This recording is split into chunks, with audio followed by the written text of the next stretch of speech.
último capítulo, versículos 2 a 4 será o texto da nossa reflexão nessa manhã. Antes de relermos o texto, eu quero fazer algumas perguntas introdutórias para você refletir e te levar a alguns outros textos, que você não vai precisar abrir, eu vou ler. Eu quero que você apenas esteja atento a isso sobre o nosso tema, hoje pela manhã.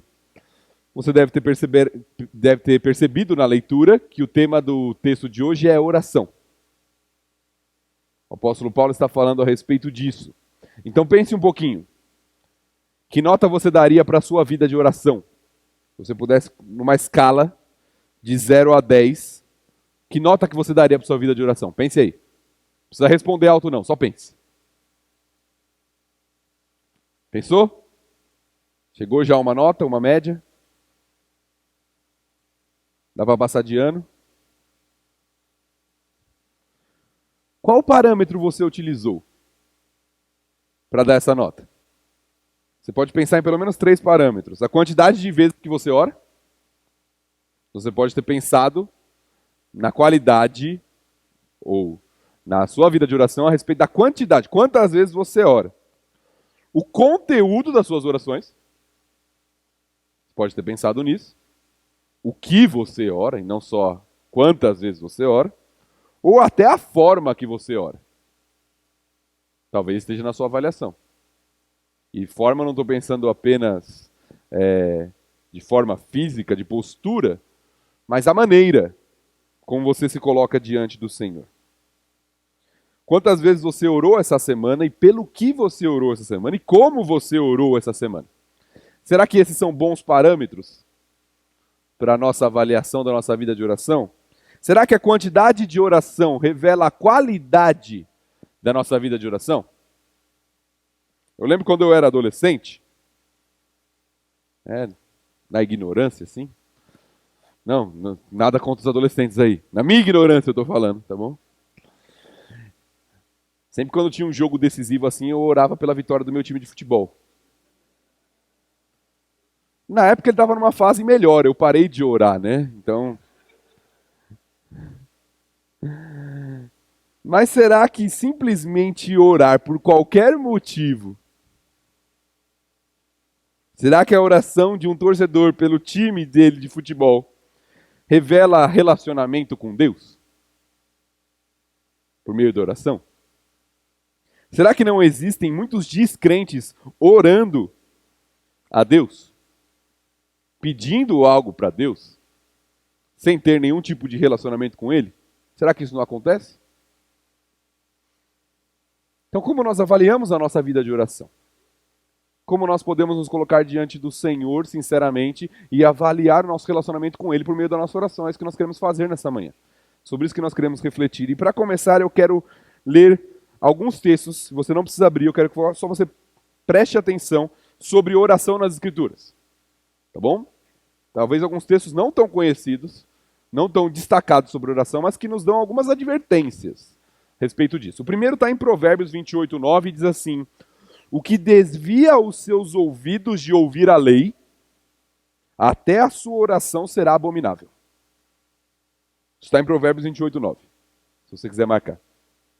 Então aquele que desvia os seus ouvidos de ouvir a lei, aqui ouvir não é só escutar, mas considerá-la, praticar a lei do Senhor, até a sua oração será abominável. É o que o texto diz. Isso já nos mostra um indício a respeito da nossa vida de oração. O segundo texto é bem semelhante nessa linha, mas agora é o Senhor falando ao povo de Israel, em Isaías, capítulo 1, versículo 15, quando ele diz assim: por isso, quando estendeis as vossas mãos, escondo de vós os meus olhos, e ainda que multipliqueis as vossas orações, não as ouvirei, porque as vossas mãos estão cheias de sangue.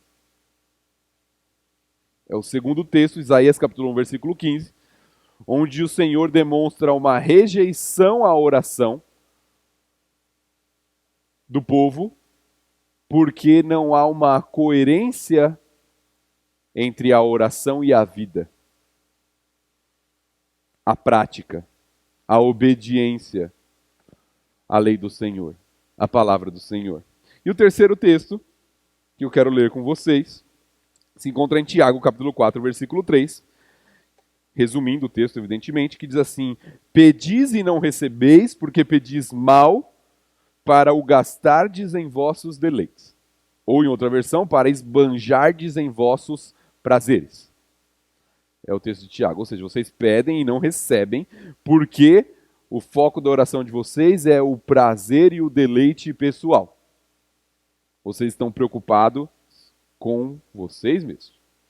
E o último texto de 1 João diz, capítulo 5, versículo 14, se você está anotando, e esta é a confiança que temos nele, que se pedirmos alguma coisa segundo a sua vontade, ele nos ouve. Então, o que esses textos, que não são os textos que nós vamos considerar, eu só trouxe para a nossa reflexão introdutória aqui, eles nos mostram a respeito de oração. O que nós vemos nas Escrituras? Que a oração que desconsidera a palavra de Deus, a vontade de Deus revelada em sua palavra, e que foca nos prazeres pessoais, não é uma oração que agrada ao Senhor. A oração que agrada ao Senhor é a oração que nós pedimos segundo a vontade dele. E essa ele atende. Esse é um bom método para avaliar a sua oração. Pelo que você está orando, qual é o foco das suas orações? As Escrituras nos chamam a orar com foco em Deus e na sua vontade. Mas será que é isso que tem acontecido no meio cristão? Quando você pensa em oração, você pensa em primeiro em Deus ou em primeiro naquilo que você vai receber? De Deus. Entende como às vezes nossa visão de oração pode estar distorcida? Como nós podemos estar usando a oração como um meio de receber algo de Deus para satisfação dos sonhos, desejos e prazeres pessoais. E o texto de Tiago bate justamente nessa tecla. Vocês não recebem porque vocês pedem para esbanjar nos vossos prazeres. Então nós vamos refletir hoje sobre o que é vida de oração. E o tema da nossa mensagem, usando a linguagem paulina do texto de Colossenses, é orai as coisas lá do alto. No capítulo 3, ele nos chama a pensar e buscar as coisas lá do alto. E esse é o tema da nossa reflexão pela manhã. Orai as coisas lá do alto. O que nós queremos mostrar é que a oração cristã deve focar em Deus e no seu plano. De forma bem simples. Esse é o propósito da nossa reflexão pela manhã. A oração cristã deve focar em Deus e no seu plano. Lembre-se de onde nós estamos na carta do apóstolo Paulo aos Colossenses. Após falar sobre como o evangelho transforma a vida do cristão, na sua santificação, nos seus relacionamentos, na família, no relacionamento pais e filhos, no relacionamento senhor e escravo, que nós vimos semana passada, o evangelho transforma o todo da vida do cristão. Agora ele se volta para um elemento fundamental da vida do cristão, que é a oração. E essa também é transformada pelo evangelho. Essa também tem o seu foco apurado através do entendimento correto do evangelho. Então Paulo se volta a isso agora. A oração é vital para a vida cristã. Eu creio que ninguém duvida disso aqui. A oração é fundamental. Sem oração não há relacionamento com Deus. Nossa mente não fica alinhada com os valores divinos, com as coisas lá do alto. Não há dependência, nem resistência às tentações sem uma vida de oração. Porém, a oração talvez tenha sido a prática mais distorcida no decorrer da história da igreja. Talvez ela tenha se tornado um elemento extremamente com um foco humanista no decorrer da história da igreja. E aí nós perdemos muitas vezes o sentido e a explicação bíblica do que é verdadeira oração. Do que nós deveríamos fazer. Hoje em dia a oração é vista prioritariamente como um meio de conseguir as coisas de Deus e até mudar a sua vontade para se obter o que se deseja. Hoje, oração é vista assim, em boa parte do mundo evangélico. Mostrando o foco que a oração tomou. Em vez de nos conformar à vontade de Deus, transformar a nossa mente à medida que oramos, se tornou um meio de tentar conformar a vontade de Deus à nossa vontade. de conformar o plano de Deus aos nossos planos. Porém, nesse texto, Paulo nos ensina como devem ser nossas orações. Ele fala sobre quantidade de oração nesse texto, ele fala sobre postura de oração nesse texto, ele fala sobre conteúdo das nossas orações. Então nós vamos verificar o que a palavra nos ensina.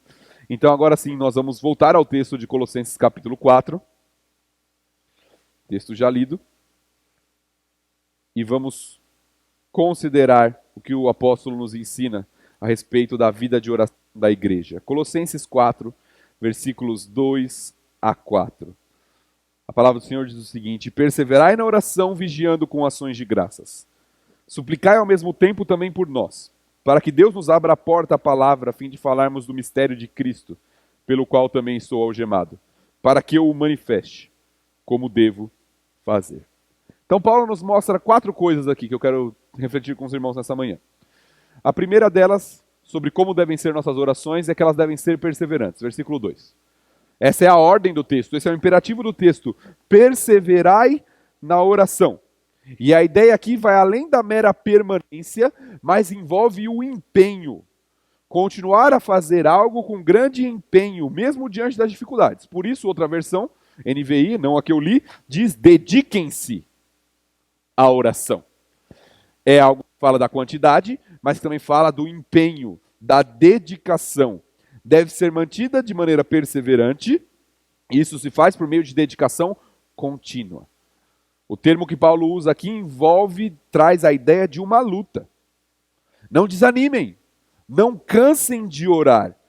Por isso ele diz em outro de seus escritos: orai sem cessar. Perseverem na oração, dediquem-se à oração. Assim, no que se refere à quantidade, a exortação, a ordem de Paulo é: a oração de vocês deve ser constante, perseverante, com esforço dedicado. Perseverem na oração. É a primeira exortação do apóstolo Paulo aqui aos Colossenses.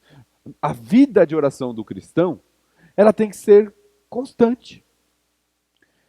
Por ser um relacionamento com Deus e por ser uma luta contra os seus próprios pecados e natureza pecaminosa, tem que ser algo constante na vida do cristão. No que se refere a essa quantidade, a nossa vida de oração ela tem que ser uma linha contínua, algo que está presente na nossa rotina do dia a dia. Assim como você se alimenta todo dia. Você precisa orar constantemente, perseverar na oração. Não é possível estar alinhado com a vontade de Deus sem uma vida de oração constante. É impossível. No que se refere à constância, à quantidade, como está a sua vida de oração? Esse é o primeiro parâmetro. Você tem perseverado na oração? Depois nós vamos falar sobre o que orar na última parte, mas primeiro a quantidade. Você tem perseverado na oração? Um relacionamento é cultivado por meio de comunicação constante. Semana passada nós vimos com o pastor Davi aqui que uma das marcas do pecado é a quebra de relacionamento com Deus e com as pessoas. Quando nós não oramos, isso revela que estamos longe do Senhor. Isso revela que não está tendo um relacionamento com o Senhor constante. Não estamos pensando nele. Não estamos pensando nas coisas lá do alto. Não estamos buscando as coisas lá do alto, por isso não estamos orando as coisas lá do alto. O tempo que dedicamos à oração é um dos indicadores, apenas um, de como está o nosso relacionamento com Deus. Sem oração é impossível que haja relacionamento com o Senhor. Assim como sem comunicação com o seu cônjuge, com o seu filho, com seus amigos, não há relacionamento. Quando Paulo fala assim, dediquem-se à oração, perseverem na oração, isso significa que exige um esforço da sua parte. Esforço em separar tempo para ser obediente, para ser transformado, para abrir mão da sua vontade, estar aberto à vontade de Deus. É por isso que a oração precisa de dedicação. Porque a oração idólatra, egoísta, que tem o foco voltado para si, ela não precisa de dedicação nenhuma. Ela é só a expressão daquilo que está no nosso coração. Senhor, eu quero isso, eu quero aquilo outro. Eu desejo, eu exijo, de alguma forma. Mas a oração bíblica, ela exige dedicação. Sabe por quê? Porque ela vai falar assim para o Senhor, Senhor, eu quero isso, mas que seja feita a sua vontade e não a minha. Oração bíblica é abrir mão dos seus direitos. Que não temos, na verdade. É abrir mão dos seus desejos. Oração bíblica é estar aberto à vontade de Deus, por mais difícil que ela seja. Por isso Paulo fala, dediquem-se à oração. Perseverem na oração. Esse é o tipo de oração que Deus deseja dos seus. Uma oração perseverante. O segundo elemento colocado é a vigilância. Ainda no versículo 2. Perseverai na oração vigiando. É o segundo termo utilizado por Paulo. A segunda expressão aqui refere-se à postura na nossa vida de oração. Devemos ser vigilantes. Além de perseverantes, vigilantes. E a ideia aqui do termo está em permanecer acordado, estar alerta, preparado e atento. Lembra do texto de Jesus Cristo com seus discípulos? Quando eles estavam fazendo o quê? Enquanto Jesus orava? Dormindo. E ele fala, vigiai e orai, para que não entreis em tentação.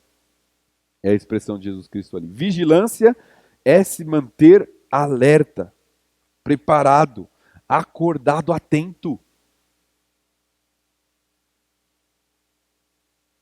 Na vida de oração.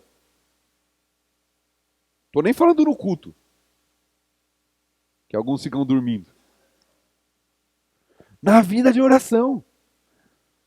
Atento, alerta.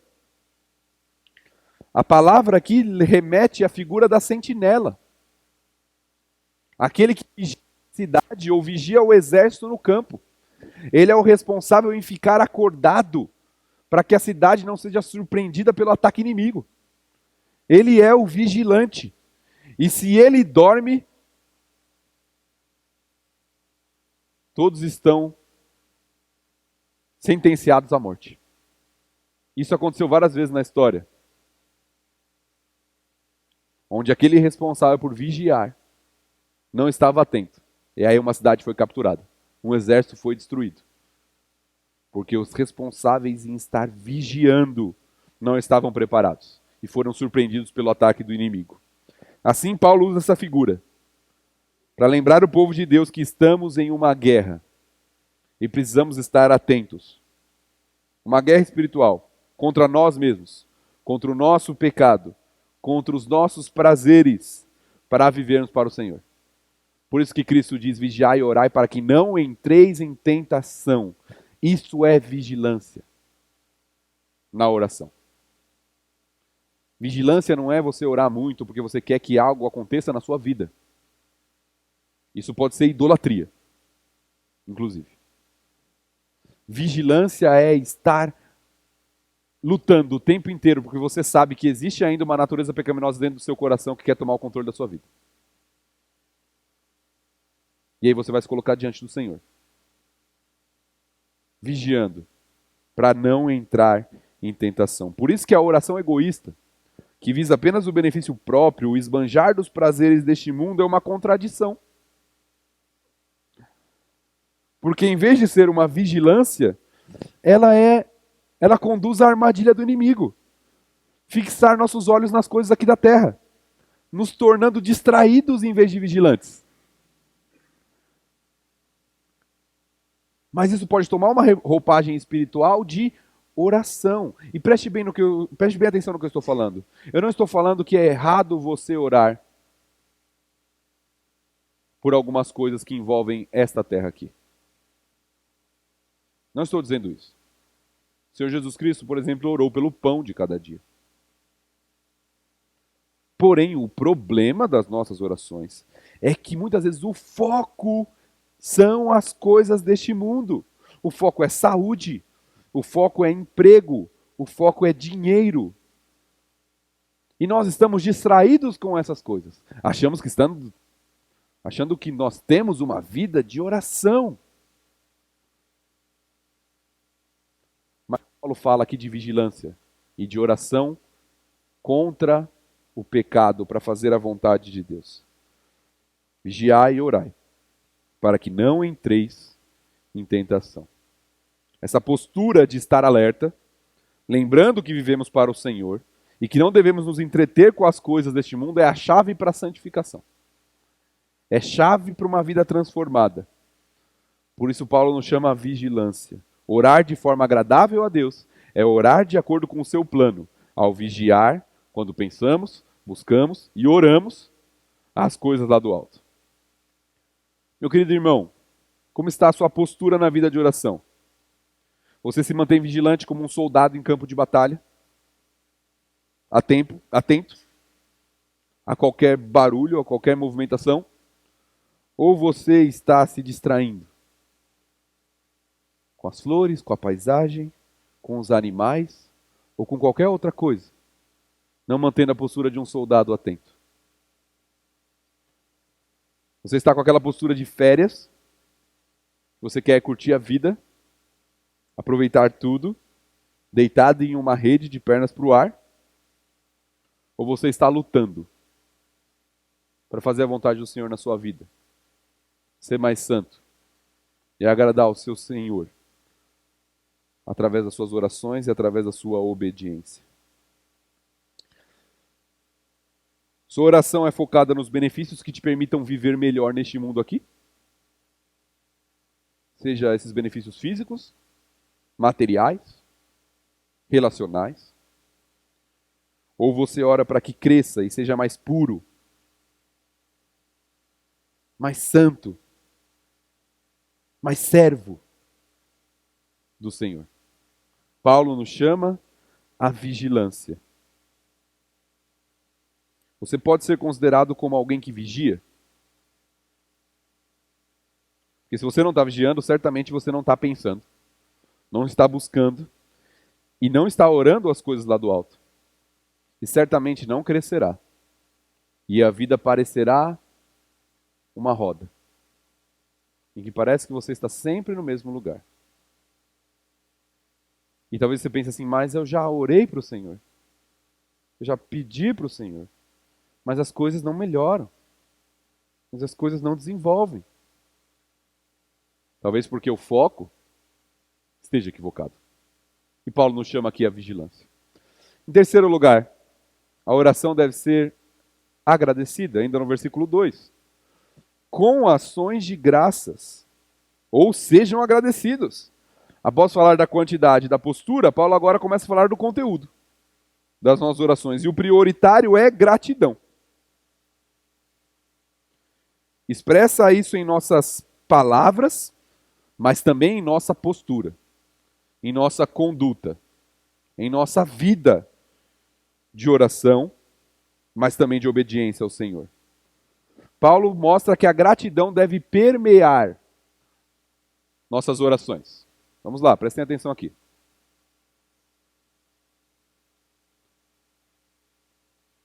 A gratidão deve permear nossa oração.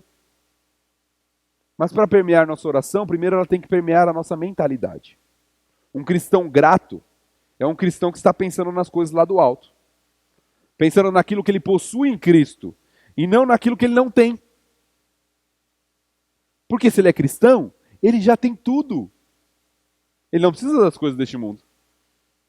Ele tem tudo o que ele precisa em Cristo. Ele não tem falta de nada. Por isso a oração vai ser agradecida. Quantas coisas eu tenho? Ao contrário, um cristão satisfeito é ingrato. É alguém que está pensando nas coisas aqui da terra. Aí ele vê aquilo que ele não possui. Eu queria ter um carro melhor. Eu queria ter uma casa melhor. Eu queria ter uma saúde melhor. Eu queria ter uma esposa melhor ou um marido melhor. E aí ele se torna um murmurador. E é por isso que a murmuração é tão séria nas Escrituras. Apesar de ser tão comum nos nossos dias. Ela é vista como algo tão sério. Porque não é um simples costume de ver a vida de forma pessimista. É o reflexo de uma vida que não consegue enxergar a obra do Senhor. Não consegue enxergar o que o Senhor está fazendo. E aí vive reclamando. E aí vive murmurando.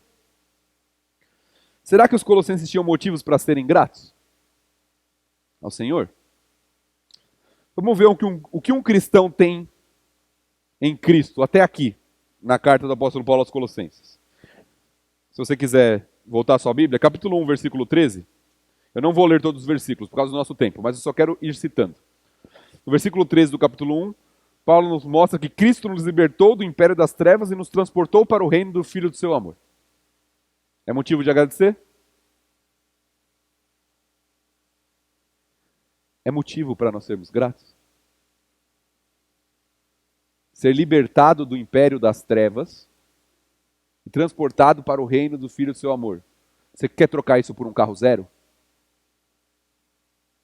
Você quer trocar isso por uma saúde melhor? Continuando. Versículo 14. Em Cristo nós temos a redenção, a remissão dos pecados. Versículo 18. Em Cristo fomos colocados em um corpo, a igreja, que tem Cristo como cabeça. Versículo 22. Cristo nos reconciliou no corpo da sua carne, mediante sua morte, para nos apresentar perante Deus, santos, inculpáveis e irrepreensíveis. Capítulo 2, versículo 3. Em Cristo temos todos os tesouros da sabedoria e do entendimento. Capítulo 2, versículos 6 e 7. Recebemos Cristo, andamos nele. Nele somos radicados, edificados, confirmados. Versículo 10. Nele estamos aperfeiçoados. Versículos 13 e 14. Vivificados, perdoados. Nosso escrito de dívida está encravado na cruz. Versículo 20. Em Cristo morremos para este mundo. Capítulo 3, versículo 1. Em Cristo fomos ressuscitados para buscar e pensar nas coisas lá do alto. Versículo 4. Seremos manifestados com Cristo em glória. Versículo 5, em Cristo antigos hábitos pecaminosos podem morrer. Versículo 12 em diante, relacionamentos podem ser transformados com os irmãos em Cristo. Versículos 18 e 21, na família. Versículos 22 até o capítulo 4, versículo 1, na sociedade. Você tem motivo para ser agradecido? Os colossenses tinham motivos para orar com ações de graças. Você percebe o que você tem em Cristo? Se você percebe, isso vai ser refletido na sua vida de oração. Você vai ser agradecido. Você tem tudo. Absolutamente tudo. Você não tem falta de nada. Estamos falando apenas de 3 capítulos de uma pequena carta das Escrituras. Poderíamos listar uma infinidade de motivos para agradecer. Em nenhuma delas nós estamos falando de trabalho, saúde, moradia, qualquer coisa relacionada a essa terra, que também são bênçãos do Senhor, mas não se comparam com as bênçãos espirituais, celestiais que nós temos em Cristo Jesus. Como Paulo fala aos Efésios. É nessas coisas que nós devemos focar. Não é ruim agradecer por isso, pelo contrário, é bom. Agradeça ao Senhor porque você tem um lugar para morar. Agradeça ao Senhor porque você tem alimento todo dia. Mas mais do que isso, agradeça ao Senhor ao reconhecer a obra redentora de Cristo na cruz. Isso é maior do que qualquer coisa que você pode ter aqui nessa terra. Você pode morrer de fome. Você pode não ter um lugar para morar. Mas se você tem a salvação em Cristo Jesus, você tem tudo. Você tem tudo aquilo que você precisa. Por fim, Paulo conclui que nossas orações devem ser intercessórias. Versículos 3 e 4. Ainda falando sobre o conteúdo da oração, Paulo agora termina com um pedido de oração. Agora, antes de falar do pedido de oração de Paulo, do tipo de pedido de oração de Paulo, vamos nos situar no contexto. Onde estava Paulo quando escreveu essa carta?